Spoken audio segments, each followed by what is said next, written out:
pay interest and fees to credit cards or risky business loans. And in a very short time frame, often in less than 30 days, you can access this abundant amount. On today's video, we watching a video about censorship on social media and how it came to be.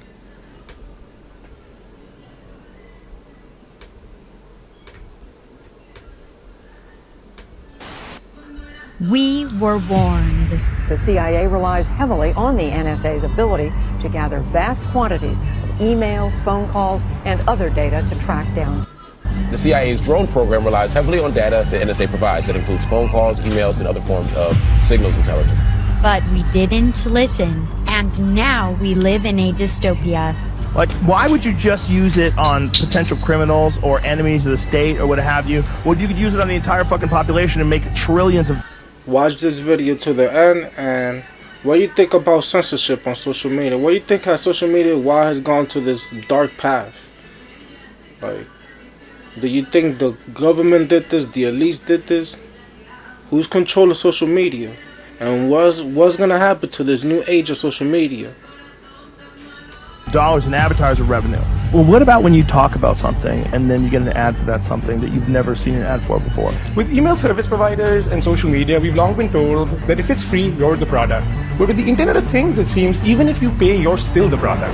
A real-life science fiction movie. It really goes back to data. So we have a direct connection with our consumers that provides us with deterministic first-party data. So we utilize that for targeting. How did we get here? The personal computer, originally designed to raise the intellect of humanity, has been transformed into smart devices designed to raise the intellect of artificial intelligence.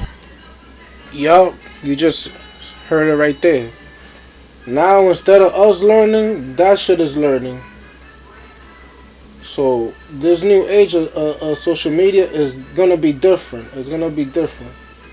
It's gonna be different, and it's hard to keep up with artificial intelligence too. And also, we gotta talk about the censorship what's going on. You just gotta put the pieces together. You gotta put the pieces together. From like 2010, social media used to be sociable. We all used to socialize on social media, but now we're not socializing. We kind of against each other. We trolling each other, and instead of like having friendly things, it was like a friendly thing being on social media. And all for me, it was when I was younger. Now it's the complete opposite. To get clout, you gotta be negative and do a lot of bad shit and all this wickedness, and even that, you feel me? Censorship. You can't say certain things. You can't go against certain objectives. Then, oh, we don't like you, we're gonna shut your page down. We're gonna give you a copyright strike. Instead, In order to correct the AI, Google felt that they needed to re-rank all of the data. This has massive implications for society. Companies are modifying their behavior to ingratiate themselves with those in power. They're changing their slogans and advertisements. They're censoring content. They're firing controversial people. Speak up, you might lose your job because you're bad for the company's ESG score. now it's all about politics and hysteria. What we thought could make us more connected made us more divided. Instead of people using technology for their benefits, technology now uses people for it.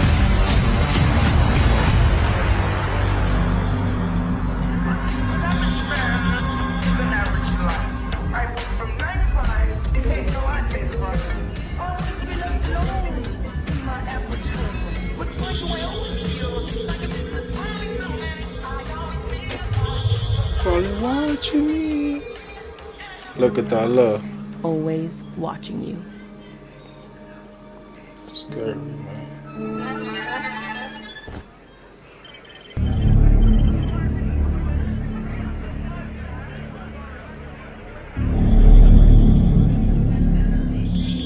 Music. What is the real story of January 6th? Many people have asked that question.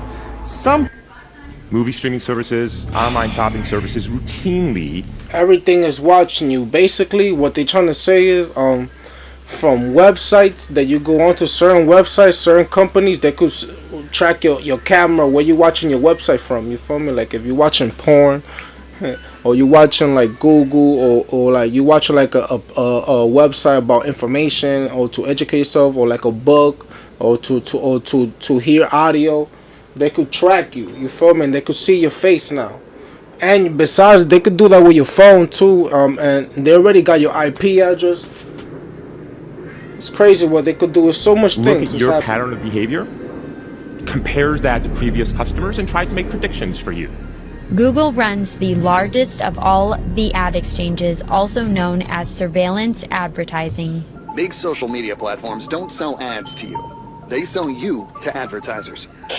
This technology is designed to collect as much information about you as possible, then analyze it with artificial intelligence to create predictive models of your behavior and preferences.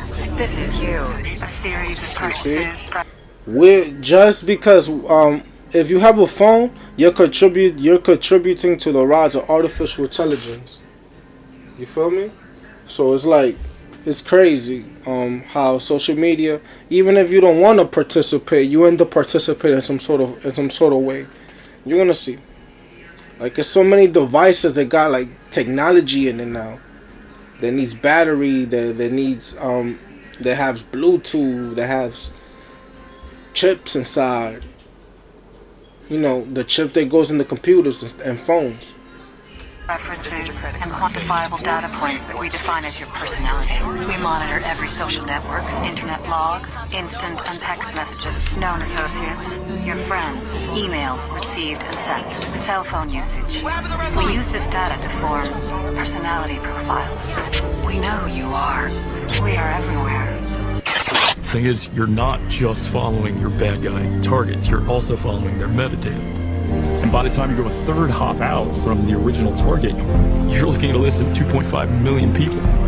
This is a commercialized version of the very same technology that in previous versions used cell phone, email, and social media data to target with a predator drone. The CIA's drone program relies heavily on data the NSA provides. That includes phone calls, emails, and other forms of signals intelligence.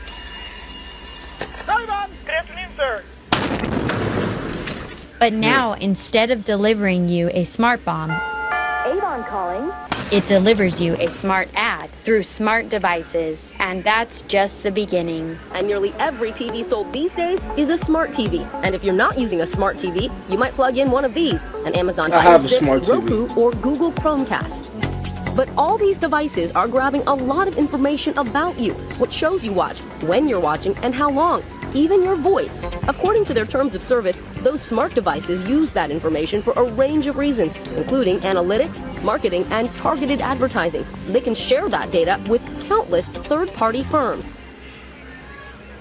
Your privacy and behavioral data is monetized and sold to governments, corporations, and advertising agencies. This is a very dangerous weapon to put at the hands of the powers that be. We've really been building back-end big data analytic capabilities now for a couple of years. We get the data through 30,000 sources. Not just the typical data you find in a database, but other data that you can get about your customers. Major financial institutions and companies give us accounts receivable information. We know a lot of... It's like, thank God, the anonymous YouTube channel, they provide actual good information about what's going on. And sometimes I watch these videos and I make my own prediction, I make my own thoughts because I have my own opinion. But yeah, thank God we have them, you feel me? Because if they wouldn't tell us, the government's not going to tell you what's going on for sure. Society's not going to tell you what's really going on. You just got to put the pieces together. Like, it's crazy how America's becoming the new China when it comes to the censorship. Can't say nothing too crazy. You can't post nothing too crazy. They watching everything I do, hear, say, watch, text. About our customers, you can see their lifetime value. We know who our most valuable customer is. We also get signal data and other kinds of data like B2B e-commerce data and shipping data and social media data. Facebook has invested $2 billion in a data center. $1.3 billion data center complex for Apple. Google is now saying it's going to spend $13 billion money for data centers. And that's where a lot of these data lakes come in. Data is a huge asset for us. From your own data sources and from outside third-party data sources, you can bring that together and get business value out of that. And we combine this unstructured data that I just talked about with that accounts receivable data, and suddenly we've got a rich profile. So you want to do data crunching? Right. Basically, Amazon is the world's biggest supercomputer available right now. Right. And that you're able to use that data. You turn on the data sources you need.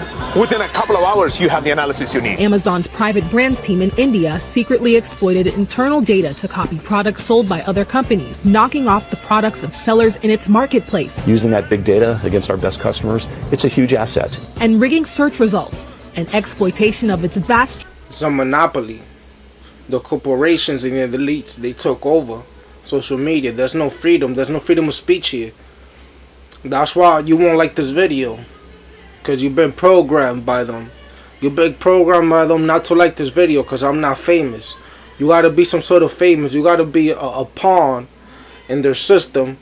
You know, like Aiden Ross and Ice-P for you to actually like my video. There's no difference between me and them. There's no difference between me and you. Like this video, y'all. Trove of data to promote its own merchandise at the expense of other sellers. Amazon is now 50% of all e-commerce. Amazon has been forcing third-party sellers to enter into contracts that penalize them if they try to sell their products on other sites for cheaper prices. And that includes a company's own website.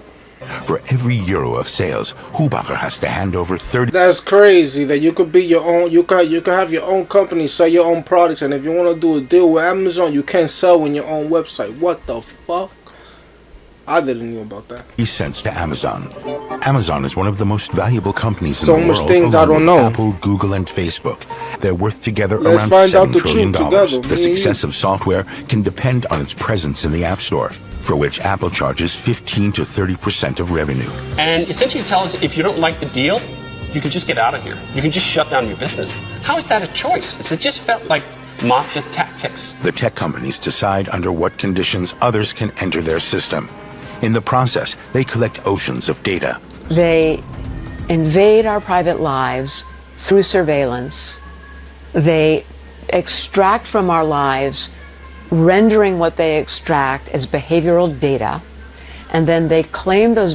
They don't give a fuck about us. They made social media.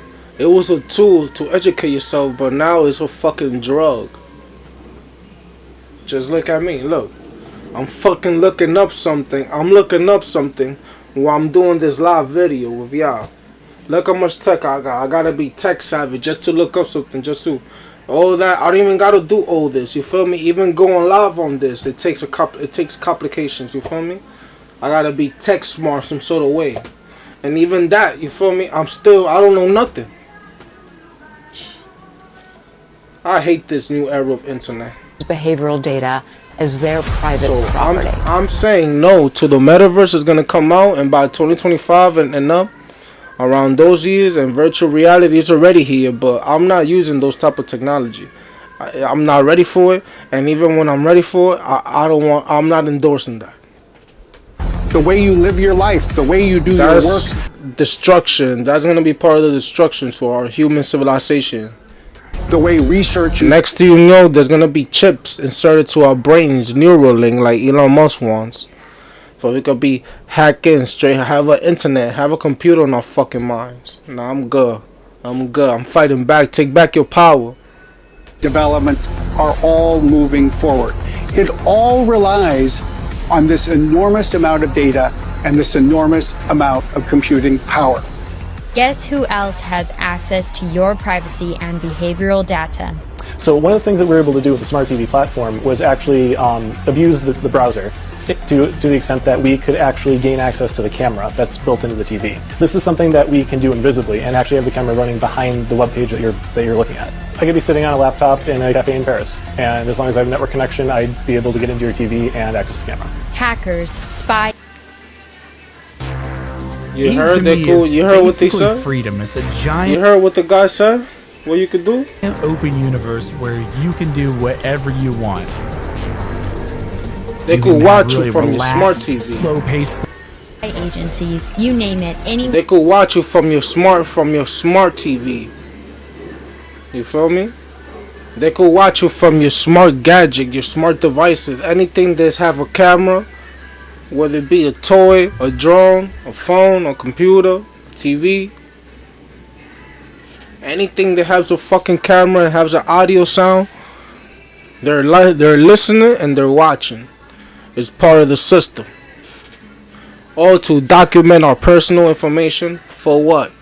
To use it against us. To keep us dumb. Keep our attention span down. I'm dropping this video. I'm doing this live right now, but I'm gonna do a lot of clips. I'm gonna edit these videos and I'm gonna do a lot of clips. I'm put them on TikTok. I'm trying to wake up the TikTok crowd, man. I'm trying to get that audience over there, man. That's where the NPCs is at. That's where the agents is at. I'm trying to infiltrate around the world. This data is pretty valuable, not just to device makers, but to hackers. If you're watching your smart TV, somebody may be into your device. The FBI recommends putting a piece of black tape over the camera eye if you can't turn off the camera. And that you're covering those microphone holes. Also make sure you unplug it. Ah, okay. I'm Santa Claus. Don't you want to be my best friend? The horrifying sound coming from this Ring security camera installed in the child's bedroom. Until 2 weeks ago, Danielle's home in Portland, Oregon was wired in every room with What the the Amazon fuck? Echo. Her family used the Alexa app to do everything from turn up the heat to turn off the lights.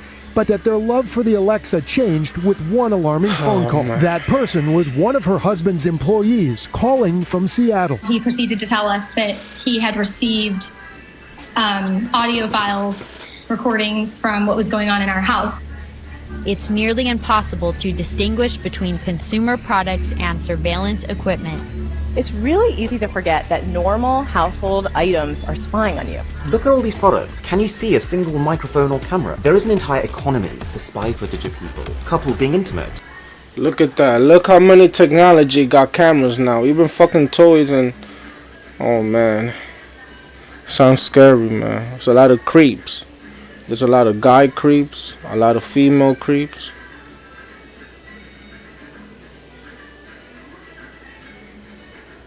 It's crazy how this internet... The internet and the cameras and the tag is gone overboard when it comes to stuff like that. They should have banned stuff like that, the government. Now they spying on people's bathroom, houses, anywhere. We just gotta put an item there. People going to the bathroom. For many people, this is much more than just perversion. This is a business. Your privacy is being studied, monetized, and sold.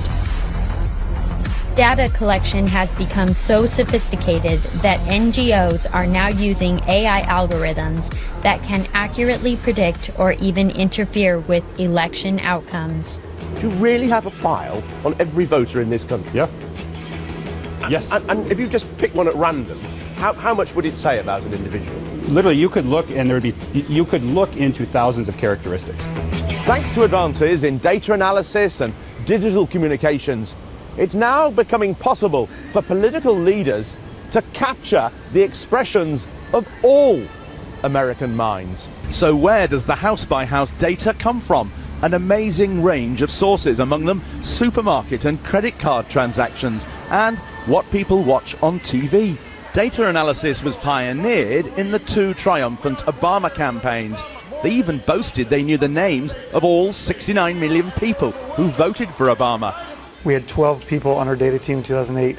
We had 165 in 2012. Wow. We ended up using all that data to change the way we dealt with voters. Mitch Stewart was Obama's director of battleground states. I had reports every single night that went all the way down to the volunteer level in every single state. And so I could see exactly how many doors were knocked, how many conversations they had, what were the results of those conversations, and then that rolled all the way up to a national report. But the Republican side say they've now caught up on big data, especially through their psychological profiling. So depending on what personality type you have, we can take messaging on a particular policy or issue and then tweak it. So these tech companies have our live-time location tracking data, as well as access to live cell phone ping geolocation tracking data, as well as all of our social media posts, and including our private conversations that we have in proximity to our smart devices. Imagine what they could do with all of that data on, say, election night. They could have a common operational picture of who's already voted at early voting, who is likely to vote a certain way, and who's not likely to vote another way. In fact, by midnight, they would know whose ballots need to be stuffed into which box in order. This sounds crazy. Election fraud is gonna be rapid in the future. Thanks to AI. That's what I see. Please tell me your thoughts. Tell me your thoughts about this. Tell me your thoughts about how social media is going and what you think it's heading at. You think it's gonna be the downfall of human civilization? Because I know a lot of people, they're not gonna get on it. They're not gonna know. They're gonna be slow-minded. There's still a lot of people that are slow-minded. Now you gotta watch everything you do, because you could be watched or somebody could be listening to you. It's a lot of stuff. You feel me? So just be careful when you're using your phones and who you texting and what you saying in the conversation, because it's being recorded for future purposes, and it could be used against you. And I've been knew this. Oh man. If you don't know this, I think you live under a rock. To get them the election outcome they so desire. Significantly more data has come in between 2012 through 2016 and 2018. Political analytics has boomed as an industry over this period of time. We talked earlier about the importance of being able to model the behavior of the entire electorate. I want to buy your house. I can pay you cash for your house, no matter what condition it's in order to understand what states are going to have close elections, where we can effectively allocate resources. We're moving to a data warehouse built on Google BigQuery so that fundamentally people can interact with all of this data for analysts and data scientists, and to provide a foundation that people can build on top of and can do new innovative work that pushes the bounds of political data forward and drives political strategy as a result. Technology infrastructure. Do you remember when Facebook was all about family and friends? Little did we know that would all turn out to be a nightmare.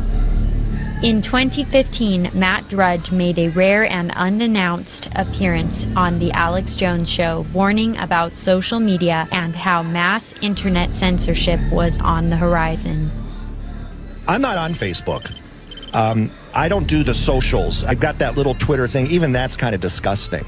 You know, I've been doing the internet as long as you've been doing this radio show. Internet censorship was on the horizon.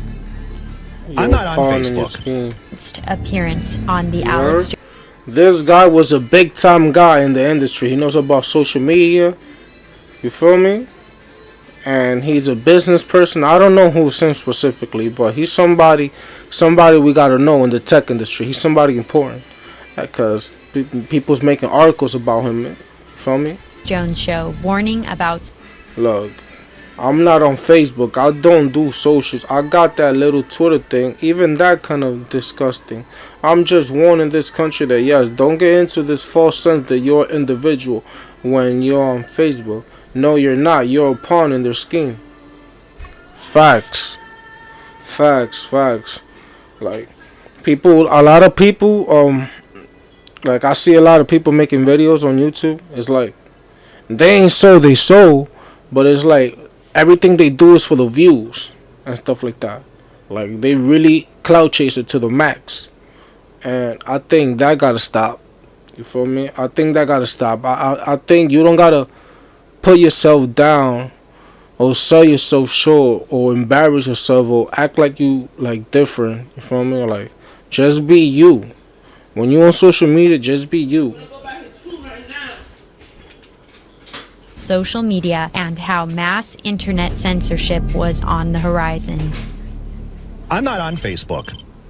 Social media got everybody thinking they Hollywood on Instagram. Got all the bitches thinking they Instagram models just because they got like 100 likes. And they got these niggas thinking they rappers because they got little views. And even these YouTube people, they you feel me? Just because you got a YouTube plaque don't make you a fucking king. Don't make you supreme. Don't make you better than anyone. Like, you feel me? Certain people out there, they get certain power. If they get a lot of viewership or whatever type of social media, and they get like sponsors and everything is going alright for them. And I don't hate on nobody. I want that for people. I want people to grow on social media and get those opportunities, especially if you need it. Come, you know, like me, for example. You feel me? But I'm just saying, you feel me? You always gotta be humble. Humble yourself down. Don't go out there bragging about your net worth and doing all that. There's a lot of YouTubers that like they done that. Like, you feel me? They became successful. Like they already had money in business or some sort of way. They already had like some sort of money, you know. And then they transitioned to social media and they gained more power, more knowledge, more money, and now they're like literally dickheads flexing their money. Like me, Kevin, that YouTuber, he's a d-head. There's a lot of bad YouTubers. Mr. Beast, at least he flex money or whatever, and he does a lot of materialistic things, but he gives away money to people. But even that gotta stop. What he's doing, all that materialistic thing, spending $1 million on a video, I think that gotta stop. Everybody wanna be like Mr. Beast.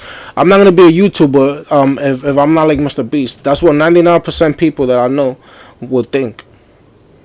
And you don't gotta be like Mr. Beast. You don't gotta be like PewDiePie. You don't gotta be like Gum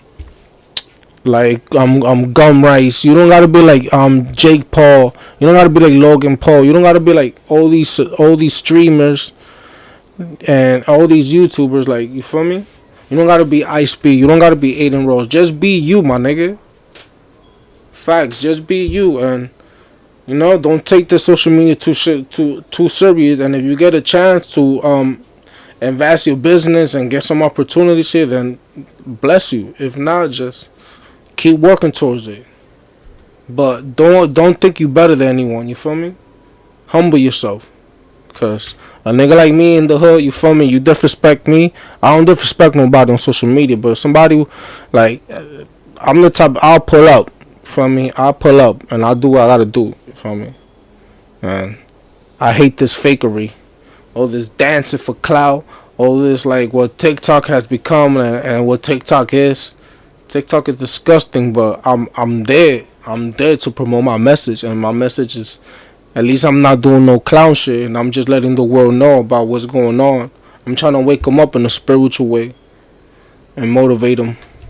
I don't do the socials. I've got that little Twitter thing. Even that's kind of disgusting. You know, I've been doing the internet as long as you've been doing this radio show, Alex. I was there before Facebook. I was there before CNN.com. I was there before mostly all of them. I have a very clear perception what the internet is. There's a lot of corporate makeover of the internet that I have not adapted to. I need no traffic from Google or Bing or Yahoo or any of these others. It's always been that way. Now, if you think of that setup, how rare that is, because everybody's so hungry for referrals. This whole social media stuff is bogus. Make your own playground. The internet allows you to make your own dynamic, your own universe. Why are you gravitating towards somebody else's? Stop operating in their playground. Stop it. We were warned not to be corralled into their platforms, that we needed to make our own digital space. But instead, we kept feeding their machine, giving it more and more of our data. We knew they could censor us, but we didn't care. We could just keep making new profiles, bouncing from platform to platform, hide behind anonymity, and turn it into a game of whack-a-mole. Welcome to Democracy Now!, democracynow.org. That's crazy. Hope you like this video, and yeah, tell me your thoughts about social media. Tell me your thoughts. What you see social media becoming in the future, in 2025 and the 2030s. Tell me, like, do we have a chance? And do you see the rise of these big YouTubers? Like, I feel like even YouTube now, it's hard to make it on YouTube. That's not how it is.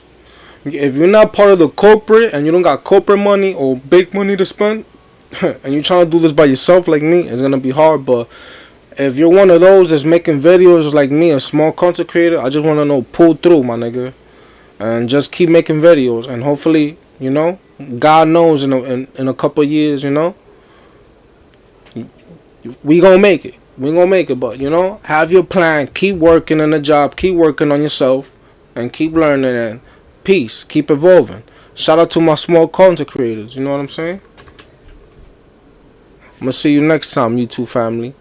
And you don't gotta be a content creator to follow me. You know, but I'm trying to like motivate the next generation of content creators, and I want them to do good in this platform and platforms. I don't want them to do bad. You know what I'm saying?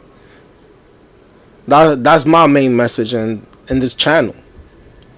From me, sorry. So when you see me talk like that, like I'm talking to the chosen ones, the content creators. You know.